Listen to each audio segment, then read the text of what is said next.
Now I'm just going to give that a little spray with water because it looks a little bit too dotty. Now what you've got to imagine is you imagine that you've got a skeleton of a tree underneath that. People who perhaps haven't done a lot of watercolour before, it's something that always tends to work really well.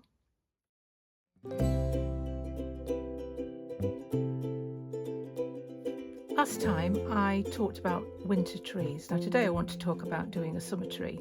There's more than one way of painting a summer tree, but this is just one way, using a sponge. But try and find a nice natural sponge that's got a nice open spaces rather than very tight like this one here.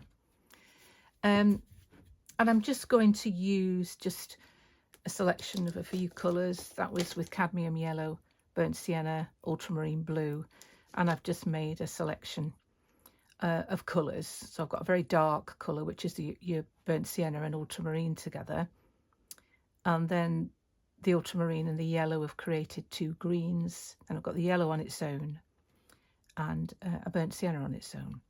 So they're the colours that I'm going to use, and I'm going to sponge. So I've made my sponge quite damp, and I'm going to start off with the lightest colour. So let's get some yellow, and I'm just going to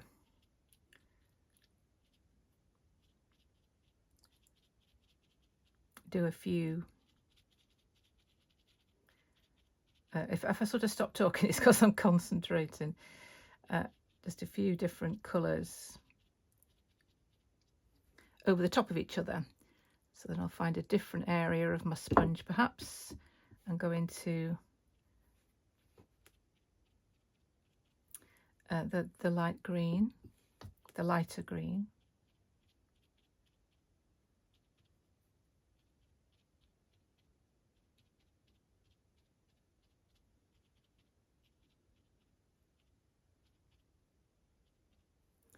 And then the darker green.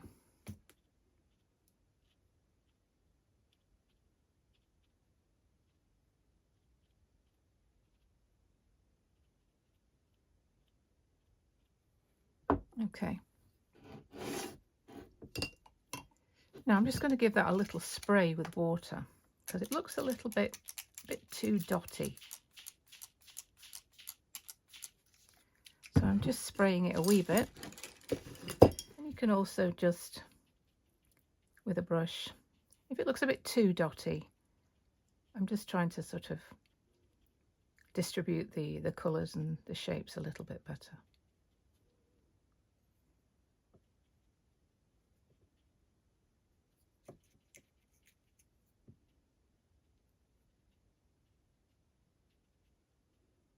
So something like that. And then straight away, I'm going to start with the trunk. Now you could draw one on, but I'm just going to go for it. So it might not be the best looking tree in the world, but it's just the principle of how to go about it. Now I've got some burnt sienna here on its own, and it's quite watery. So I'm going to do the trunk first of all. And if you remember what I did last time, just to soften this edge at the bottom, I'm putting a puddle of paint on there, and then with clear water and quite a long way underneath, come up to that, and then very just gently touch the colour, and then it will bleed in quite nicely and give you a nice soft edge. So I'm just gonna carry on, but then when I get to some sponge, then I'm going to stop some green in there, and then I'm going to go back with my dark. So I'm going to guess that the light's coming from this side, and I'm going to pop on this dark. Now the dark would need to be thicker, a thicker mixture, otherwise it won't just sit like that. It would flood too far and you just end up with one new colour rather than it just sitting there on this right hand edge. And you can dry your brush, and then you can manipulate that colour a wee bit. add a bit more brown if you need to.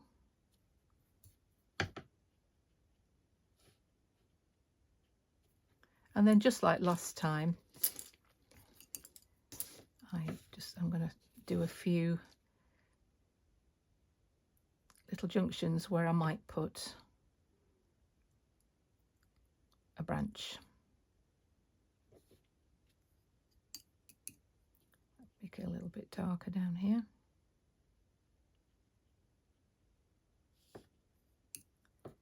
And here.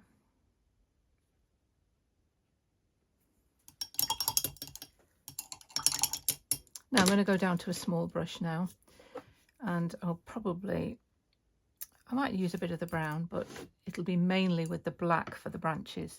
Now what you've got to imagine is you imagine that you've got a skeleton of a tree underneath that, and where there are gaps in the sponging is where they'll appear. So if you imagine this going straight up here, then it might reappear here. And don't worry about the colour still being wet underneath. And then carry on and it might reappear here. Something like that. And then if you were to have some branches in here, same again, they'd appear, disappear, and then they'd probably reappear around about here. So I'm just doing them in brown first, then I will put some dark on them. And this one here. I quite like the fact that I sprayed it, and you know, some of the paint is, when it hits a little globule of water, if you like, it spreads, but I quite like that. So I'm just doing the major branches to start with.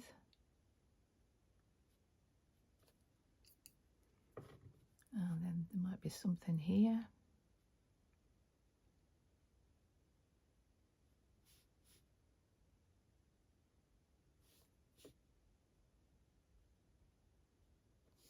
I'm sort of making it up as I go along, really. Now I'm going to go to a rigger, number 1 rigger, remember, nice thin brush, which is perfect for trees. And then I'm going to put a little bit of dark in here now.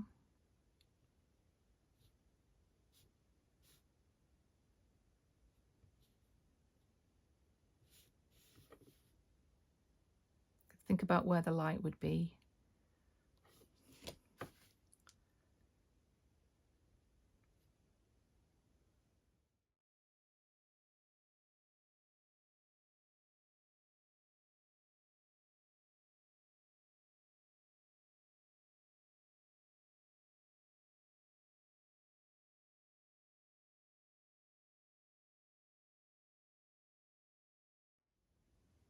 And you can see I'm now just adding a little bit of detail, perhaps, in places.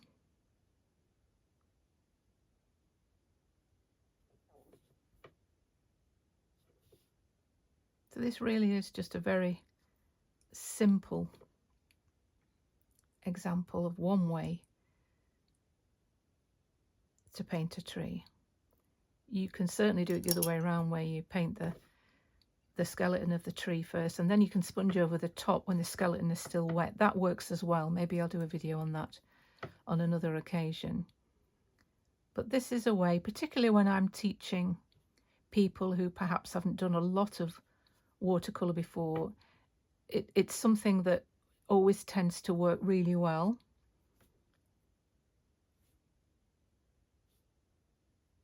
And obviously, if you've got a reference material of a tree in front of you, then that will also make the job a lot easier too. I'm not going to do any more there. I think I could just keep going forever. But I quite like these blobs of water from the spray bottle.